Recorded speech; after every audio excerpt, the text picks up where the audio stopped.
தொடர்ந்து குடும்பத்தினுடைய ஒற்றுமை, குடும்பத்தை தேவன் படைத்தது, தேவனால் ஆக்கப்பட்டது குடும்பம். சும்மா ஒரு யாரோ ரெண்டு பொண்ணு ஒரு பையன் சேர்ந்து திருமணம் இல்லை, தாய் நம்முடைய தாய் தகப்பன்களுக்கு சேர்ந்து திருமணம் பண்ணி வைக்கிறதோ அல்ல. தேவனுடைய சபை குடும்பம். குடும்பம் என்று சொல்றதுதான் தேவனுடைய சபை அப்படின்னு சொல்லி அது எப்படிப்பட்டது அப்படின்னு சொல்லி காரியங்களை நம்ம படித்து கொண்டு இருக்கிறோம். ஸோ நம்ம பார்த்தோம், அந்த குடும்பத்தை கலைக்கும்படியாக பிசாசு என்னென்ன காரியங்களை கொண்டு வருகிறார். நம்ம கொண்டு வந்து போடக்கூடிய விதை. பிசாசு வந்து பெரிய என்ன சொல்றது, ஜேசிபி கொண்டு வந்து இடிச்சு தரலாம், எல்லாம் இடிச்சு தர மாட்டான், தந்திரசாலி. அதனால என்ன பண்றான் அப்படின்னா ரெண்டு வகையான காரியங்களை செஞ்சிருக்கிறான். ஒன்று வந்து அவனுடைய தந்திரம், இன்னொன்று என்ன சொல்றான் அப்படின்னா விதைகளை விதைத்து சொல்லுகிறான். சின்ன சின்ன விதைகள், அந்த விதைகளை வந்து வளரும்படி, அந்த விதைகள் எந்த விதையா இருந்தாலும் வளரும். அதை நம்ம புரிஞ்சுக்கணும். அதாவது உலகத்தில் இருக்கக்கூடிய ஒரு விதையை நீங்க எடுத்துக்கோங்க, அது அரிசியா, நெல்லா இருக்கட்டும், கோதுமையா இருக்கட்டும், எதா இருக்கட்டும், உலகத்தில் இருக்கக்கூடிய எந்த விதைகளும் நீங்க வந்து மணலில் போட்டாச்சுன்னா, சாரி மண்ணில் நிலத்துல போட்டாச்சுன்னா தண்ணீருடைய அந்த ஸ்மெல் அடிச்சுன்னா என்ன ஆரம்பிச்சிடும், அது முளைக்க ஆரம்பிச்சிடும். அதே மாதிரி தான் இந்த காரியங்கள் எல்லாமே வந்து விதைகள்.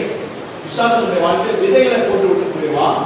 சூழல் அவனுக்கு தெரியும், இந்த நேரத்தில் இந்த விதை வளர்றதுக்கு ஏற்ற மாதிரி ஒரு சூழ்நிலை அப்படின்னு தெரிஞ்ச உடனே அதுக்கேற்றபடி ஒரு விதையை என்ன பண்ணிடுவான், கொண்டு வந்து போட்டு போனான். அதனால தான் ஆண்டோட இயேசு சொல்ற ஒரு நல்ல உண்மையை சொன்னாரு. ஒரு மனிதன் என்ன பண்றான், விதைக்க புறப்பட்டா என்ன பண்றான், இந்த விதைக்கக்கூடிய இடத்துல வந்து விசுவாசம் தெரியும் நல்ல நிலை இருக்கு. நல்ல நிலைமைன்னா நம்ம நினைக்கிற மாதிரி நல்ல காரியம் நல்ல வளர நிலம் இல்லை, தீமையான காரியம் 100 மடங்கா விளையக்கூடிய நிலம் அப்படின்னு விசுவாசத்துக்கு நல்லா தெரியும். அந்த சூழ்நிலைக்கு ஏற்றபடி என்ன பண்ணிடுவான், பிசாசு கொண்டு வந்து ஒரு விதைகளாக போடுறான். பிசாசு போடக்கூடிய விதைகளை பற்றி நம்ம பார்த்துட்டு இருக்கிறோம். ஒன்று பொறாம, சந்தேகம், சண்டை, கோபம், வெறுப்பு, பெருமை, அடிஷன், போதைப் பொருள்கள். போதைப் பொருளை பற்றி நம்ம படித்தோம். போதைப் பொருளை பற்றி படித்த உடனே ஒரு காரியத்தை சொல்லிட்டு அடுத்த கிளாஸ் போகலாம். போதைகள், விதவிதமான போதைகளை வந்து நம்ம வந்து அதுக்கு அடிக்டாக வைக்கிறது பிசாசுடைய காரியம் என்ன அப்படின்னு கேட்டீங்கன்னா, ஒரு வசனத்தை படிங்க. ஏன் பிசாசு போதையை போட வைக்கிறார், சரீரத்துக்குள்ள போதையை உண்டு பண்ண வைக்கிறார், காரணம் என்ன, அதோட நோக்கம் என்ன அப்படின்னு கேட்டீங்கன்னா, 1 கொரிந்தியர் 6:19-20 வசனத்தை படி. 1 கொரிந்தியர் 6:19-20.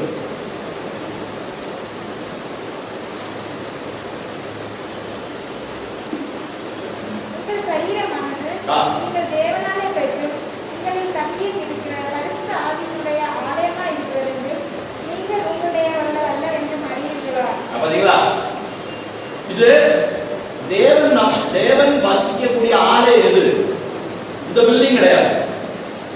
ஆண்டவர் ஒவ்வொருடைய இதயத்திலேயே வசிக்கிறார். நம்மளுடைய என்ன, நான் ஆணா இருக்கட்டும் பெண்ணா இருக்கட்டும், ஆண்டவர் அவர்களுடைய இதயத்தில் வசிக்கத்தை ஆசைப்படுகிறார். இப்போ சிஸ்டரோட இதயத்துல, சிஸ்டரோட கணவன்னா கணவனுடைய இதயத்தில், அமிஷாவோட இதயத்தில், அவர் வீட்டில் இருக்க அவர் கணவனுடைய இதயத்தில், அவர் பிள்ளைகளுடைய இதயத்தில், அவர் அம்மாவுடைய இதயத்தில், தனிப்பட்ட ஒவ்வொருவருடைய வாழ்க்கையிலே ஆண்டவர் என்ன சொல்றார், அவருடைய இதயத்தில் வசிக்க ஆசைப்படுகிறார். ஓகே, அடுத்த வசனத்தை படிங்க.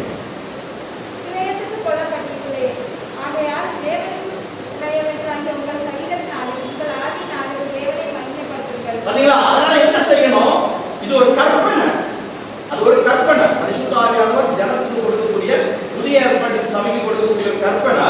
ஆனபடினாலே என்ன ஆனபடினால, நீங்கள் தேவனுடைய ஆலயமாய் இருக்கிறபடினால நீங்கள் என்ன பண்ணணும், சரீரத்தின் மூலமாகவும் ஆவியின் மூலமாகவும் தேவனுக்கு மகிமை கொடுக்கணும். இந்த சரீரத்தை வச்சு நீங்க என்ன பண்ணணும், தேவனுக்கு மகிமைப்படுகிற மாதிரி காரியத்தை சரீரத்தின் மூலமா நடக்கணும். போதை பொருளை நீங்க யூஸ் பண்ணீங்கன்னா தேவனுக்கு மகிமை ஆகுமா? ஆகாது. பிசாசுக்கு நல்லா தெரியும். அதனால தான் என்ன பண்றேன்னா, சிறு வயதிலிருந்து உங்களுக்கு காட்டுறேன்.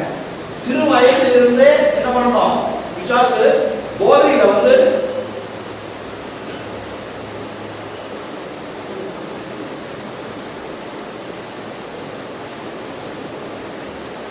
ரெண்டு மூணு வீடியோ கிடைச்சு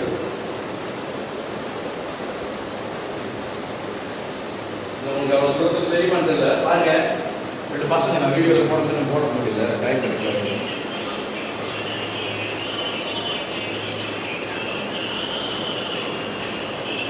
நீங்க என்ன வயசு இருக்குன்னு நினைக்கிறீங்க?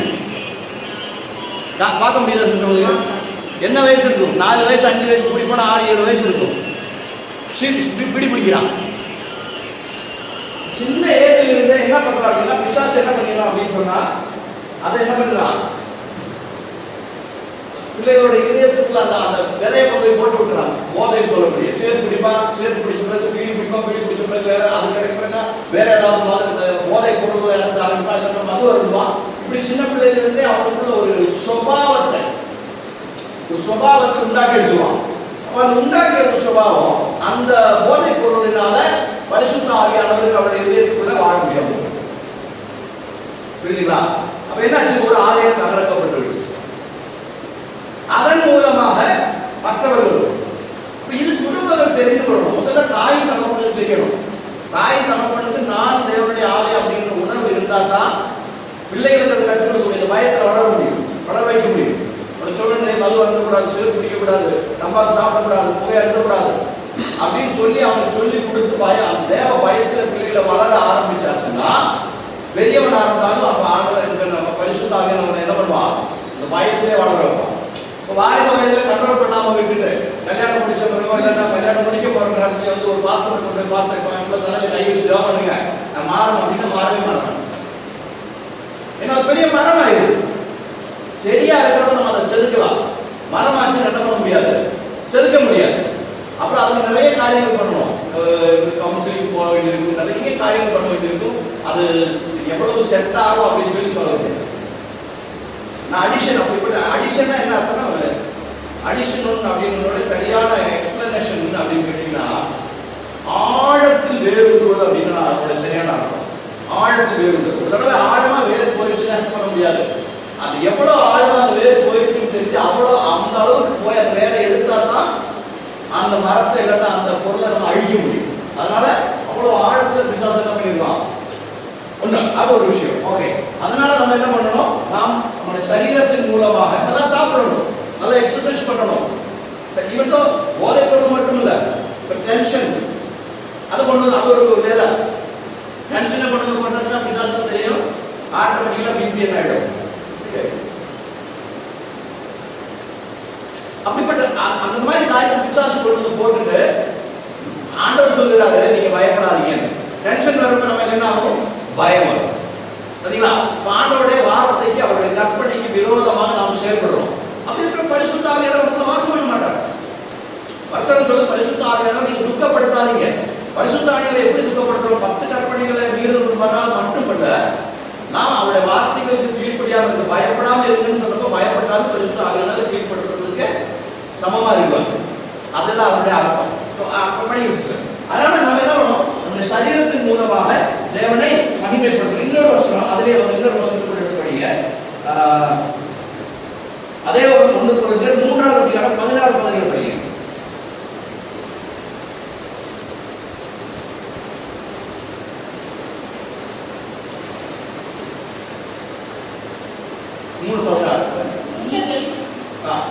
நீங்கள் தேவனுடைய ஆலயமாய் இருக்கிறீர்கள் என்றும் தேவனுடைய ஆவி உங்களில் வாசமாய் இருக்கிறார் என்றும் அறியாதிருக்கிறீர்களா? பாத்தீங்களா, இது வந்து ஒரு எச்சரிக்கை மாதிரி. யூ ஷுட் நோ, நீங்க அறிந்திருக்கணும், நீங்க புரிந்திருக்கணும். பரிசுத்த ஆவியானவர் உங்களுக்குள்ள வசிக்கிறார், வாசம் பண்ணுகிறார். அதனால தான் ஆண்டவர் சொன்னாரு, ஆண்டவர் இயேசு கிறிஸ்து இந்த பூமியில இருக்க சொன்னாரு, இயேசுட்ட வந்து சீடர்கள் வந்து சொன்னாங்க, பாருங்க சாலமோன் கட்டின இந்த பெரிய ஆலயம் எவ்வளவு பெருசு, எவ்வளவு அருமையா இருக்கு. 40 வருஷத்துல கட்டாங்க. ஒரு கற்கள் எப்படி பொறிக்கப்பட்டிருக்கு, ஒரு சிலைகள் எப்படி வடிக்கப்பட்டிருக்காங்க அப்படின்லாம் சொன்னா ஆண்டவர் என்ன சொல்றாங்க தெரியுங்களா, தேவனுடைய சித்த ஆவியில மனிதன் தாவீது தேவனுக்கு ஆலயம் கட்டுகிற பொழுதும் தாவீதுக்கு ஆண்டவர் சொல்கிறார், எனக்கு நன்றால் ஆலயத்தை கட்ட முடியுமான்னு கேட்கிறார். தாவீது விடாப்பிடியா, நான் நல்ல வீட்டில் இருக்கிற ராஜா அரண்மனையில் இருக்கிறேன், உங்களுடைய இதானது வந்து வேடகமானது வந்து கூடாரத்தில் இருக்கக்கூடாது அப்படின்னு வலுக்கட்டாயம் பிடிச்சதுனால தான் தேவன் அனுமதி கொடுக்குறாரு. சாலமோன் மூலமா, ஏன்னா உங்களுடைய கையில் முழு ரத்தக்கரை படித்திருக்கிறபடியெல்லாம் அனுமதிக்க மாட்டேன், சாலமோனுடைய மகன் மூலமா கட்டிக்க அப்படின்னு சொல்றாரு. ஆனா தேவன் அதுக்குள்ள வாசம் பண்ணல. அப்போ பாத்தீங்களா, இயேசுவுக்கு பேர் என்ன, இயேசுவுடைய பேர் என்ன, இம்மானுவேல். இம்மானுவேலுடைய அர்த்தம் என்ன, தேவன் உங்களோடு கூட இருக்கிறார் அப்படின்னு அர்த்தம். தேவன் நமக்குள்ள வாசம் பண்ணுகிறான்னு அர்த்தம். இப்ப ஆரம்பத்திலிருந்து தேவனுடைய ஆசை என்ன அப்படின்னு கேட்டீங்க, நம்மோட வாசம் பண்ணணும். இப்ப ஆலயத்துக்குள்ள தேவன் வாசம் பண்ணாலும் நீங்க ஆலயத்துக்குள்ள வரப்போ தான் தேவனுடைய பிரசனத்தை அறிய முடியும். ஆலயத்தை விட்டு வெளியில் போறதுன்னா தேவன் இங்கே இருக்கிறார். உங்களுக்கு தேவனை பிரசனத்தை அறிய முடியாது. அவர் என்ன நினைக்கிறாருன்னா ஒவ்வொரு நொடி பொழுதும் உங்களை நடத்தணும். அதனால அவர் உங்களோடு கூடவே இருக்க ஆசைப்படுகிறார். அதனால இது ஆண்டோடைய இதுதான் நம்முடைய ஒவ்வொருடைய சரீரம், ஒவ்வொருடைய சிந்தனை மண்டலம். அதான் இது நம்ம பிசிக்கல் ஹார்ட் நினைச்சாங்க. அந்த சிந்தனை மண்டலத்தை தான் வேதத்துல வந்து இருதயம் அப்படின்னு சொல்லப்படுது. அந்த இருதயத்துக்குள்ள உங்களுடைய சிந்தனைகளை கண்ட்ரோல் பண்ணும்படியாக தேவன் அரசாக வேண்டும். நம்ம சொல்றோம் ரட்சிப்பின் அனுபவத்தை பெற்றுக்கொள்வது என்ன சொல்றோம்? நிறைய இடத்துல சொல்லிக் கொடுக்குறது ஆக்சுவலி அப்படிதான் சொல்லணும். ரட்சிப்பின் அனுபவத்தை பெற்றுக்கொள்வது எப்படி சொல்லணும்? அந்த ஜெபம் எப்படி சொல்லணும்? என்னுடைய சரீரம் ஆவி ஆத்மாவின் ரட்சகராக நான் உன்னை ஏற்றுக்கொள்கிறேன் அப்படின்னு சொல்லணும். இதுவரைக்கும் எந்த ஒரு பாஸ்டர் சொல்லிக் கொடுத்தது கிடையாது. என்னுடைய ரட்சகராக நான் ஏற்றுக்கொள்கிறேன்னு சொல்லிக் கொடுக்குறாங்க. தவிர சரீரம் ஆவி ஆத்மாவின் ரட்சகராக இந்த மூன்றுடைய கண்ட்ரோலு ஆண்டவர்கிட்ட கொடுக்கணும். அப்படி ஏற்றுக்கொள்கிறவர்தான் தேவன் என்ன செய்கிறார்? ராஜாவாக நமக்குள்ள வாசம் பண்ணுகிறார். நம்முடைய சிந்தனைகளை அவர் கண்ட்ரோல் பண்ண ஆரம்பிக்கிறார். தேவன் கண்ட்ரோல் பண்ண ஆரம்பிச்சா தான் தேவனுடைய சித்தத்தின்படி நாம் நடக்க முடியும். அதனால தான் ரோமர்கள் எழுதப்பட்டது பரிசுத்த ஆவியானவர் நடத்தப்படுகிறவர்கள் மட்டுமே தேவனுடைய பிள்ளைகளாக இருப்பார். ஓகே, அப்போ நம்ம வந்து தேவனுடைய அதனால ஆண்டவர் இயேசு என்ன சொல்கிறாரு? நீங்க வந்து இந்த கோயிலை விடிங்க, நாளே தெரியுங்க பிடிச்சிட்டு பாருங்க. 40 வருஷமா கட்டினது, 40 வருஷம் அநேக மேஸ்திரிகள், கொத்தனார்கள், சித்தாளுகள் எல்லாம் சேர்ந்து கட்டின ஒரு ஆலயம். ஆண்டவர் சொல்ற 3 நாள்ல நான் அதை திருப்பி கட்டுறேன் அப்படின்னாரு. யோவான்ல வந்து எடுத்து சொல்லப்பட்டிருக்காரு, அவர் தன்னுடைய சரீரம் என்ற ஆலயத்தை பற்றி சொன்னார்னு சொல்லி கிளியரா எழுதப்படுது. மத்தேயுவிலையும் மார்க்கிலையும் வந்து அவ்வளவு தெளிவா இல்லை. நான் யோவான்ல வந்து தெளிவா எழுதப்படுது. அவருடைய சரீரம் என்ற ஆலயத்தை பற்றி சொன்னா அப்படின்னா இயேசு கிறிஸ்துவினுடைய சரீரமும் என்னவாக இருந்தது? பரிசுத்த ஆவியானவர் வாழக்கூடிய ஆலயமாக இந்த பூமியில் இருந்தது. ஆமென். பரிசுத்த ஆவியானவர் அவருக்குள்ள வாழ்ந்து கொண்டு இருந்தபடியினால்தான் அவர் எல்லா காரியங்களும் அற்புதகரமா செஞ்சார். ஒரு வருஷத்துக்கு படிச்சுங்க, அப்போஸ்தலர் நடவடிக்கை 10ஆம் அதிகாரம் 38ஆவது வசனத்தை படிங்க. அப்போஸ்தலர் நடவடிக்கை 10:37. கொஞ்சம் சீக்கிரமா போனாங்க. ஒரு 2-3 காரியம் உங்களுக்கு ஞாபகத்தில் விட்டு போனாங்க.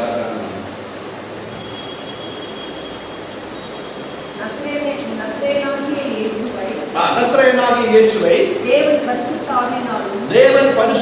ஆவியினாலும் வல்லமையினாலும் அபிஷேகம் பண்ணினார். அதனால என்ன செஞ்சாரா? படிக்கிறீங்களா? தேவன் அவருடனே கூட இருந்தபடியினால. படிங்களா? தெளிவா எழுதிருப்பாங்க. இயேசு என்ற ஆலயத்துக்குள்ள தேவன் வாசம் பண்ணார்னு சொல்லி கிளியரா இருப்பாருங்க. தேவன் அவரோடு கூட இருந்தபடியினாலே அவர் நன்மை செய்கிறவராயும் பிசாசின் வல்லமையில் அகப்பட்ட யாவரையும் குணமாக்குகிறவராயும் சுற்றித்திருந்தார். பாத்தீங்களா? பிசாசின் வல்லமை அது 3 வரும். ஒன்று சாபம், தரித்திரம், நோய். 3 அதுல வரும். பிசாசின் வல்லமைக்குள்ள இருக்கக்கூடிய காரியங்கள், அவர் ராஜ்யத்துக்குள்ள இருக்கக்கூடிய காரியங்கள். அப்ப இயேசு இந்த பூமியில நன்மை செய்கிறவராகவும் பிசாசின் வல்லமையில இருக்கிறவர்களை விடுதலை செய்கிற வாழ்ந்ததுக்கு காரணம் என்ன? தேவன் அவரோடு கூட இருந்தபடினால். இல்லைன்னா பரிசுத்த ஆவியினாலும் வல்லமையாலும் அவர் அபிஷேகம் செய்யப்பட்டிருந்தபடினால். இயேசு யாராக நமக்காக இந்த பூமியில வந்தார் தெரியுங்களா? ஒரு மாடலாக வந்தார். தேவனாக வரல. இயேசுவை போல நீங்களும் வாழ்ந்தா உங்களாலே வாழ முடியும் அப்படின்னு காட்டுறதுக்காக தனிப்பட்ட ஒரு மனிதனாக இயேசு வந்ததுக்கு காரணம் என்ன அப்படின்னு கேட்டீங்க, நீங்களும் நானும் இயேசுவை போல வாழ முடியும். எப்படி வாழ முடியும்? பரிசுத்த ஆவியினாலும் வல்லமையாலும் நிரப்பப்படும். அப்படி நிரப்பினா எல்லா காரியங்களிலுமே நாம் மேற்கொள்ள முடியும். அதுக்கு மாடலாக அதுக்கு எடுத்துக்காட்டாக இயேசு வாழ்ந்தார். சீக்கிரமா போகலாம். அடுத்த வருஷத்தை படிச்சிருக்கீங்க. 1 கொரிந்தியர் 3:16-17 படி.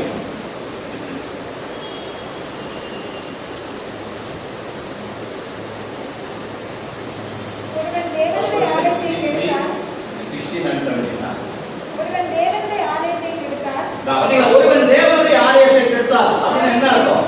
இது பிசிக்கலா சொல்லல. பிசிக்கலா சொல்லிருந்து எத்தனையோ கிறிஸ்டியன் கோயில்ல உடைச்சிருக்காங்க. அவனுக்குலாம் சரியான அடி கொடுக்கணும் இல்லையா? ஆனா யாருமே அந்த ஒரு அடிக்கலையே. It's not physical meaning, it's spiritual meaning. தேவனுடைய ஆலயத்தை ஒருவன் கெடுத்தால் தேவன் அவர்களையும். இப்ப நம்ம சத்தியத்தை தெரிந்து கொண்டு மனப்பூர்வமா பிறகு அடிமையா இல்லைன்னா ஏதோ ஒரு விஷயத்துக்கு அடிஷனா இருந்து பரிசுத்த ஆவியானவர் நம்முடைய வாழ்க்கையில முழுமையாக துக்கப்பட்டு கொண்டே இருந்தால் கெடுப்பார் அப்படின்னு நிறைய அர்த்தம் இருக்கு. ஒண்ணு இந்த உடம்பு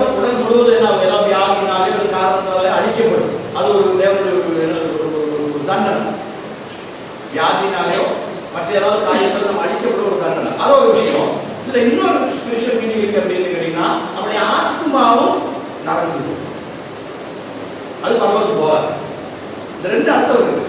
தேவன் தன்னுடைய அவனுடைய ஆலயத்தை அழிப்பார் அப்படின்னு சொன்ன அர்த்தம் என்ன அப்படின்னு கேட்டீங்கன்னா ஏதாவது ஒரு நோய் நொடி மூலமாக பிசிக்கல் பாடியும் அழிக்கப்படும். அதே போல அவன் இறக்கிற பொழுதோ இல்லைன்னா இயேசு கிறிஸ்துவின் காதலர் நாதம் தொனிக்கிற பொழுது என்ன ஆகும்? பரலோகத்துக்கு போக முடியாமல் நரகத்துக்கு போவார். நரகத்துக்கு ஆத்மா போய் அழிக்கிறதுக்கு காரணமாகும். ஸோ இதனால இதை நல்லா தெரிஞ்சு இந்த வசனத்தை சரியா டீச் பண்ணணும். சர்ச்சில் இந்த வசனத்தை நல்லா டீச் பண்ணி கொடுக்கணும் ஜனங்களுக்கு. அப்பதான் அவங்க வந்து சத்தியத்தை புரிஞ்சு கொள்வாங்க. இது புரியாம இருக்கிறதுனால என்ன ஆகுது அப்படின்னா கிறிஸ்தவங்க தான் அதிகமாக கண்ணடிக்கிறவங்க. உங்களுக்கு தெரியுமா? குட் ஃப்ரைடே, என்னது நியூ இயர், கிறிஸ்மஸ் பார்த்தீங்கன்னா உலகத்தில் இருக்கக்கூடிய நாடுகளில் அதிகமாக வந்து போதைப் பொருட்களை உபயோகிக்கிறவங்க. அவங்களுக்கு தெரிய மாட்டேங்குது நான் தேவனுடைய ஆலயமா இருக்கிறேன் அப்படின்னு அவங்களுக்கு தெரிய மாட்டேங்குது. தெரியாம இருக்கிறதுனால என்ன ஆச்சு? அவங்களுடைய சரீரங்கள் அழிக்கப்படுகிறது. பரிசுத்த ஆவியானவர் எவ்வளவு துக்கப்படுகிறார்கள். பரிசுத்த ஆவியானவர் நமக்குள்ள இருக்கிறது காரணம் அப்படின்னா நிறைய தடவை சொல்லியிருக்கேன், திரும்பத்துக்கு வரனால சொல்றேன். எக்காலம் துணிக்கிற பொழுது நம்ம எடுத்துக்கொண்டு போவதுதான் பரிசுத்த ஆவியானவர் நமக்குள்ள இருக்கிறார். நம்ம வந்து என்ன பண்ணி கொண்டிருக்கிறார்? மறுரூபமாகி கொண்டிருக்கிறார். ஒவ்வொரு நாளும் ஆண்டு நம்ம மறுரூபமாக்கி கொண்டிருக்கிறார். எக்காலம் துணிக்கிறப்போ ஒரு நொடி பொழுதுல நம்முடைய சரீரம் மாறும், சேஞ்ச் ஆகும், இறக்கைகள் வரும். ஒரு நொடி பொழுது நான் பார்ப்போம். விஞ்ஞானிகளோட கண்டுபிடிச்சிருக்காங்க மனிதனுடைய சரீரத்துல இந்த ஷோல்டருக்கு பின்னால வந்து ரெக்கை வாழ்வதற்கான வாய்ப்புகள் இருக்கு அப்படின்னு விஞ்ஞானிகளே கண்டுபிடிச்சிருக்காங்க. ஸோ பைபிள் போய் சொல்லாது. ஸோ அது போதைப் பொருட்களுக்கு அடிமை ஆகுறதுனால இருக்கக்கூடிய ஒரு பெரிய முக்கியமான ஒரு காரியம் அப்படின்னு கேட்டால் போதைப் பொருள் இல்லை. நம்ம பார்த்து பிசாசு கொண்டு போகக்கூடிய எந்த வேலைக்கு நம்ம அடிமையாக இருக்கிறோமோ அது எல்லாமே நம்முடைய சரீரத்தை என்ன பண்ணிடுவோம்? ஆலயத்தை, தேவனுடைய ஆலயத்தை கெடுக்கும். பரிசுத்த ஆவியானவர் துக்கப்படும். அது ரொம்ப முக்கியமாக நம்ம புரிஞ்சுக்கணும். கொஞ்சம் சீக்கிரமா போறேன். ஸோ இதனால என்ன நடக்கும் அப்படின்னு கேட்டால் கொலை, கொள்ளை, கற்பழிப்பு, சீரழிப்பு, சமூக நலன் பாதிப்பு, குடும்ப மனம் பாதிப்பு, கடைசியாக தலைமுறைகள் மேல அழிவு வரும். அப்பா சேர்த்து படிச்சானா பிள்ளைங்க சேர்த்து பிடிப்பாங்க. போன வாரம் பார்த்த பொடியார வீட்டில் இருக்கிற பூனை எப்படி போயிட்டு வீடியோ பார்த்தோம். ஸோ அப்போ எல்லாருமே அவங்க என்ன பண்ணுவாங்க? இதுக்கு வந்து அழிவுக்கு போய் விடுவாங்க. இதுதான் பிசாசுடைய நோக்கம். இதை நம்ம புரிஞ்சு கொள்ளணும். ரொம்ப முக்கியமான ஒரு காரியம். இதை வந்து தெய்வீக ஞானத்தில் பாருங்க. இந்த வசனத்தை படிச்சா தான் இது புரிய முடியும். வெளியில் இருக்கிற மனுஷன் சொன்னா அவனுக்கு புரியாது. சேர் பிடிக்காத, போதை பிடிக்காத அப்படி இப்படின்னு சொன்னா புரிய ஒன்றும் நினைக்கல. இந்த பிரேசன் தம்பூர் ஒரு கடை இருந்துச்சு. இந்த கடையில் நான் நேரத்தில் சொல்லியிருக்கிறேன். ரொம்ப நாள் தம்பாக்கு தின்னுட்டு இருப்பார். நான் போகிற போய் அவரை பார்த்து சாப்பிட்டாங்க. ஒரு நாள் பார்த்து அது வீடு நல்லா வீங்கிடுச்சு. அப்போ கொஞ்ச நாள் பார்த்து நம்ம இப்போ மாஸ்க் போட்டு உட்காந்துருக்காரு. என்னன்னு கேட்டால் ஆப்ரேஷன் ஆகிட்டு. அப்புறம் ஒரு கொஞ்சம் 3 மாதம் கழிச்சு பார்த்தேன். 3 மாதம் கழிச்சு இறந்து போயிட்டார். இப்போ நேராக கீழே இருக்கிறவர், கீழே இந்த இரும்பு கடன் இருக்கு. பார்த்தா தண்ணி இருக்கிறது, சேர்த்து பிடிக்கிறது, தப்பா பிடிக்கிறது எல்லாமே இருக்கு. இவரை பார்த்துட்டு நான் சொன்னேன் பண்ணாங்க. கடைசியில் ஒரு 2 மாதத்துக்கு முன்னால் லாக்டவுன் முடிஞ்சு பார்க்குறேன். நிலவெல்லாம் கிழிச்சு இருக்கு. ரவுண்டாக கிழிச்சு நிலவலையா இருக்கு. என்னங்க அப்படின்னு கேட்டால் கேன்சர் வந்து ஆப்ரேஷன் பண்ணிருக்கேன் அப்படின்னா இப்படி இருக்காம முகமெல்லாம் அப்படியே சிறப்பு ஒரு மாதிரி நல்ல வேற இருந்தது. பார்த்தீங்கன்னா ரெட்டிஷ் ஆயிடுச்சு பாடி. அவ்வளோ மோசமான சூழல் சொன்னா கேட்டது. ஸோ சரீரத்தை அடிக்கிறதுனால பிசாசுக்கு தேவை ஒப்பு கொடுக்கணும். அப்படி ஒரு வசனம் கூட இருக்கு. சொன்னபடி கேட்காம இருந்துச்சுன்னா அந்த என்ன சொல்லுவாரு? பிசாசு தேவை கொடுத்து சரி நீ உன்னை நடத்திக்க அப்படிங்குவாரு. அப்படிப்பட்ட சூழ்நிலை இருக்கு. ஓகே, அடுத்து ரொம்ப முக்கியமான ஒரு காரியம். அடுத்த விதை என்ன அப்படின்னு கேட்டீங்கன்னா கோபம். சரி, இப்போ கோபம் அப்படின்றப்ப நம்ம எல்லாருமே என்ன நினைக்கிறோம் அப்படின்னா பிசாசினுடைய ஒரு கோபம் வந்து பிசாசினுடைய ஒரு விதை அப்படின்னு நினைக்கிறோம். ஆனா கோபம் பிசாசினுடைய விதை கிடையாது. கோபம் தேவன் மனிதனுக்கு கொடுத்திருக்கக்கூடிய ஒரு சுபாவம். நல்லா புரியுது?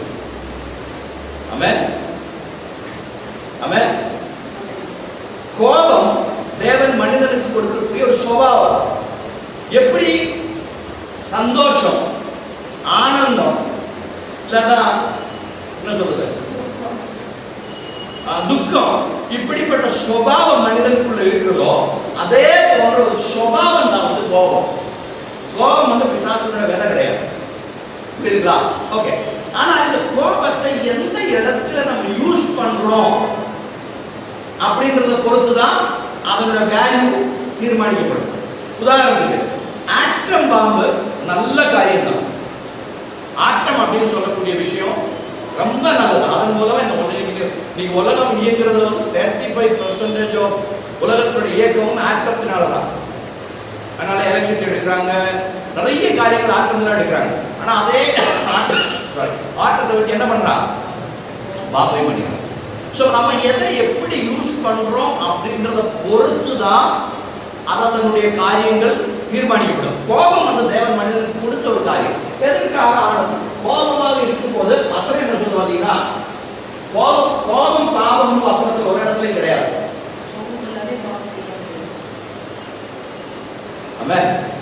புரிஞ்சுங்களா? கோபம் பாவமா இருந்துச்சுன்னா வசனத்துல தெளிவா எழுதிருக்கணும், கோபம் பாவம் அப்படின்னு.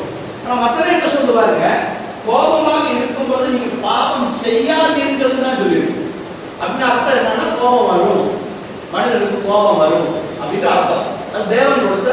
இதுல பிசாசு என்ன பண்றான் அப்படின்னா, அந்த கோபத்தை பிசாசு என்ன பண்ணிடுறான் அப்படின்னா, இந்த கோபம் அப்படின்னு சொல்றது ஒரு ஒரு ஒரு சிச்சுவேஷன். ஆக்சுவலி ஒரு சிச்சுவேஷன். கோபம் அவனுக்கு தெரியும், இந்த கோபத்தினுடைய நேரத்தில் ஒரு நல்ல விதையை ஒன்று போட்டாச்சுன்னா என்ன ஆயிடும்?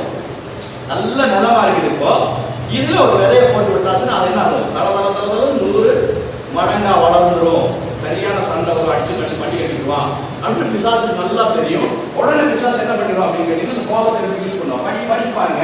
அதனால வசனம் என்ன சொல்லுது அப்படின்னு கேட்டீங்கன்னா, யாக்கோபு 1:19-20 ஆகையால் என் பிரியமான சகோதரரே, யாவரும் கேட்பதற்கு தீவிரமாகவும் பேசுவதற்கு பொறுமையாகவும் கோபத்திற்கு தாமதமாகவும் இருக்க கடவர்கள்.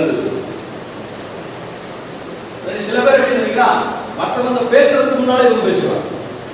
டக்கு டக்கு டக்கு டக்குன்னு வந்துருக்கு. அவன் என்ன பேசுறான்னு கூட கேட்கறதுக்கு முன்னாலே பேசுவாங்க. அதனால தான் சொல்லுது, நீ என்ன பண்ணணும்? யாரும் கேட்பதற்கு தீவிரமா இருக்கணும். என்ன சொல்றாங்க அப்படின்னு பொறுமையா கேட்கணும். முதல்ல அப்படி கேட்டுட்டு தேவையா இருந்தா மட்டும்தான் வாயை தரணும். எல்லாத்துக்கும் வாயை தரக்கூடாது. நல்ல உதாரணம் ஆண்டவர் ஆண்டவர் வந்து பிடிச்சி பீலாத்துடைய மண்டபத்தில் எடுத்துட்டு போய் எத்தனை தடவை அடிச்சாங்க, இடிச்சாங்க, என்னென்ன பண்ணாங்க, எவ்வளவோ கள்ள சாட்சியங்களை கொண்டு வந்து இயேசு மேல பண்ணாங்க. ஆனா ஒரு வார்த்தை கூட அவர் வாயை திறக்கல. கடைசியில் ஒரு கேள்வி கேட்டாங்க, நீ ஜீவனோட தேவனுடைய குமாரனா அப்படின்னு கேட்டாங்க. டக்குன்னு பதில் கொடுத்தாங்க, ஆமா. ஏன்னா அது சொல்லலைன்னா போச்சு, அவ்வளவுதான். இயேசு தேவனுடைய பிள்ளை இல்லைன்னு ஆகிப்போம். அது சத்தியம். அதுக்கு பதில் கொடுத்தார். அதை தவிர ஒரு வார்த்தை கூட ஆண்டவர் சொல்லவே இல்லை.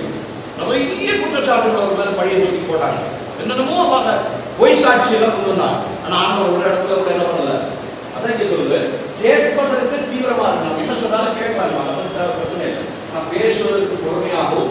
அது பேசி பேசிதான் கோபம் வரும். நார்மலா ஆரம்பிக்கும். அப்புறம் பட்டாசு, இந்த சுத்தி பட்டாசு இருக்கீங்களா, அது வெடிச்ச மாதிரி படம் வெடிக்கிற மாதிரி வெடிச்சு வரும். அதனால என்ன பண்ணணும் அப்படின்னா, கோபத்துக்கு வந்து தாமதமாக இருக்க வேண்டும். ஏன் அப்படின்னு கேட்டீங்க, அது முக்கியமான ஒரு காரியம் இருக்கு. நீங்க புருஷ வந்து தண்ணி அடிக்கிறான்னு சொன்னபடி கேட்க மாட்டார் அப்படின்னா, வீட்டுக்கு வந்து பயங்கரமா சண்டை போட்டு விளங்க மாட்டீங்க, அப்படிங்க எவ்வளவு நான் சொன்னேன் அப்படின்னு சொல்லி நீங்க போய் சர்ச்சில் போய் உபவாசம் பண்ணா அந்த உபவாசத்துக்கு பலன் இருக்காதுன்னு அர்த்தம். நீ ஆல்ரெடி பண்ணிட்டீங்க. உங்களுடைய பாட்டை நீங்க எடுத்துட்டீங்க. சண்டை போட்டுட்டு போய் நீங்க என்ன பண்ணீங்க? உபவாசம் பண்ணி ஜெபம் பண்ணி இல்லைன்னா பாசத்தை போய் சொல்லி ஜெபம் பண்ணுங்கன்னு சொன்னா அந்த ஜெபத்துக்கு பதில் கிடைக்காது. அதான் கீழே இருக்கு, மனிதனுடைய கோபம் தேவனுடைய நீதியை நடப்பிக்காது. நம்ம கோபப்பட்ட பிறகு ஆண்டவருக்கு போய், ஆண்டவரே என் புருஷன் சிகரெட் பிடிக்கிறாரு, இல்லைன்னா தப்பாக்கு சாப்பிட்றாரு, இல்லைன்னா சொரடி கேட்கறாரு, ஏதாவது கெட்ட பழக்கம் அவருக்கு இருக்கு அப்படின்னு சொல்லி நம்ம ஜெபம் பண்ணான்னா அது நடக்கவே நடக்காது. நான் ஆண்டவர் அந்த இடத்துல நடக்கு, நீ தான் பேசிட்டு இல்லை, நீ பேச வேண்டியதெல்லாம் பேசிட்டு இல்லை, நான் என்ன பேசுறது. அதான் அந்த அர்த்தம் என்ன, மனிதனுடைய கோபம் தேவனுடைய நீதியை நடப்பிக்காது. அடுத்து வேதம் கோபம் ஒரு மரம் போல வளர்கிறது என்று சொல்லி படிப்பு சொல்லிக் கொடுக்குது. அதான் நான் சொன்னேன், அடிஷன் அப்படின்னு சொன்னா எல்லாமே பாயிண்ட்ஸ் எல்லாமே பார்க்கும்போது அடிஷன். அடிஷன் அப்படின்னா மரத்தினுடைய வேர் எப்படி ஆழமாக இறங்குகிறதோ அதே போல சில பேர் கோரிக்கை டக்குன்னு கோரிப்பாங்க, ஒரு 2 வார்த்தை சொல்லி விட்டுருவாங்க. சில வீட்டில் பார்த்தீங்கன்னா மனைவி, சில பேர் பார்த்தீங்கன்னா கோவிக்கவே மாட்டாங்க. ஆனால் கோவிச்சாங்கன்னு வச்சுக்கோங்க, வீட்டில் ஒரு பாத்திரம் இருக்காது, ஒரு கிளாஸ் இருக்காது, எல்லாம் போயிடும். ஒரே நிமிஷத்துல எல்லாமே காலியாயிடும். அது ஆழமா வேர் அடங்கி இருக்கக்கூடிய கோபம். ஓகே, பூமியில் நடந்த கொலையை நீங்க கவனிச்சுவாங்க. முதல் கொலை காயின் கோபத்தினாலதான் என்னாச்சு, ஆபேலை கொன்னாரு. தேவன் நிறைய தடவை எச்சரிச்சார். எச்சரிச்சு அவனுடைய கோபம் தனியாம இருந்துச்சு. ஆழமா இறங்குறபடினால என்ன பண்ணாரு? ஆபேலை கொண்டார். சீக்கிரம் அது பகுதி வாசிச்சு ஆதியாகமம் 4வது அதிகாரம் 6-8.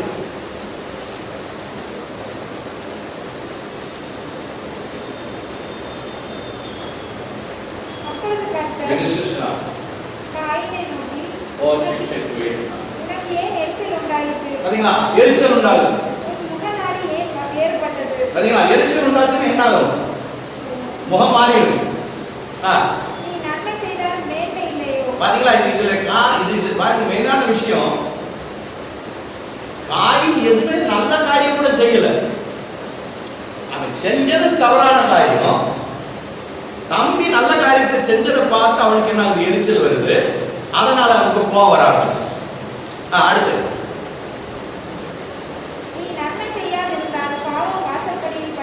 பாத்தீங்களா? இது ஒரு ரொம்ப முக்கியமான ஒரு பாயிண்ட். அண்டர்லைன் பண்ணி வச்சுக்கோங்க. இந்த பாவம் அப்படின்னு சொல்லக்கூடிய பிசாசினுடைய தந்திரம். பாவம்னா ஒரு வலை. நல்லா புரிஞ்சுக்கணும். இந்த வலை எங்க நடக்கலாம்? வாசப்படியில நீங்க ஸ்டெப் எடுத்து வைக்கிற இடத்துல அந்த பாவம் வலை விரிச்சு கிடக்கு. நீங்க சரியா கவனிக்காம கால் எடுத்து வச்சிருந்தீங்கன்னா கரெக்டா மாட்டிக்கிறீங்க. எப்படி கிளியை பிடிக்கிறதுக்கு, யானை, பூனை எல்லாம், புலியெல்லாம் பிடிக்கிறதுக்கு வலை விரிச்சு வச்சிருக்காங்களோ அதே மாதிரி தான் பிசாசு என்ன பண்றான்? ஒவ்வொரு மனிதனுடைய முன்னாலே என்ன பண்றான்? பாவம் என்று சொல்லக்கூடிய வலையை விரிச்சு வச்சு. எக்ஸ்பெஷலி இப்போ பாவத்துல விழுந்து கிடக்கிறவனை பத்தி பிசாசுக்கு கவலை இல்லை. அவன் விழுந்துட்டு அவன் அதோட முடிஞ்சு விடும் அப்படின்னு அவன் விட்டுருவான். நம்ம தேவனுடைய பிள்ளையா இருக்கிறவர்களை பொறுத்த வரைக்கும் பிசாசு நம்ம பின்னாலேயே தெரியும். இவனை எப்படா விழுந்து வைக்கலாம் அப்படின்றது அவனுடைய நோக்கம். அதனால நம்ம என்ன ஒவ்வொரு ஸ்டெப் எடுத்து வைக்கிறப்போ நல்ல கவனமா எடுத்து வைக்கணும். ஆனா அதுக்கு என்ன வேணும்? தெய்வீக ஞானம் வேணும். உலக பிரகாரமான ஞானத்தால நம்ம என்ன பண்ண முடியாது? வாழ முடியாது. தெய்வீக ஞானம். தெய்வீக ஞானம் வேணும் அப்படின்னா தெய்வீக ஞானத்தை தருகிற பரிசுத்த ஆவியானவர் நம்மளை வழி நடத்தும். அதான் ஆரம்பத்திலே சொன்னேன், பரிசுத்த ஆவியானவர் நடத்தப்படுகிறவர் தேவனுடைய பிள்ளைகளா இருப்பீங்க அப்படின்னு வசனம் வந்து காட்டிய ரோமர் 6-7-8 சாப்டர் வீட்டில் நல்லா படிச்சு பாருங்க. அது முழுசா எழுதப்பட்டிருக்கும். எக்ஸ்பிளைன் பண்ண நேரம் தான் ஃப்ரீயாக. ஓகே, அதனால என்ன ஆயிடுச்சு அப்படிங்க பண்ணிடுச்சு சார்.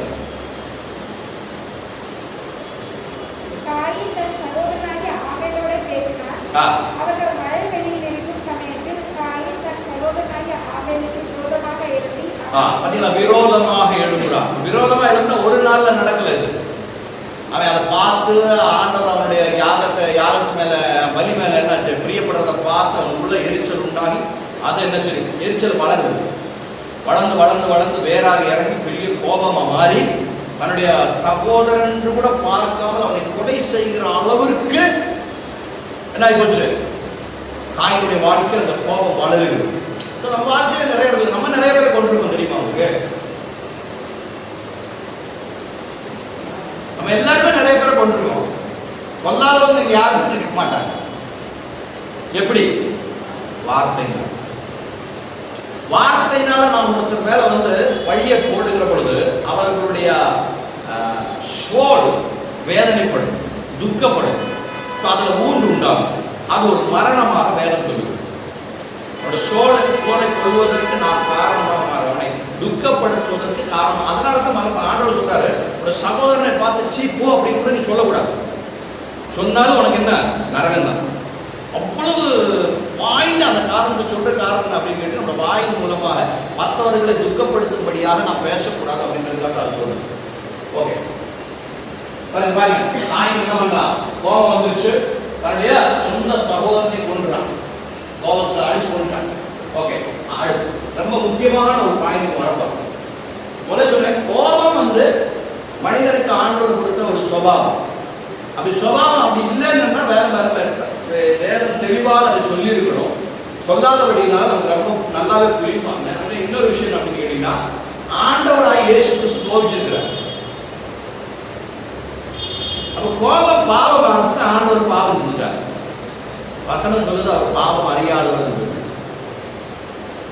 எங்கெந்த கோபிச்சிருக்காரு சொல்ல முடியுமா? நிறைய இடத்துல கோபிச்சிருக்காரு. ஒரு கோபம் வந்து அந்த மாதிரி கோபம் நாமும் செய்யணும். அது ரொம்ப முக்கியமான ஒரு காரியம். ஒரு கோபம் சொல்றேன், மார்க் 11:15-17 வரைக்கும் படி. மார்க் 15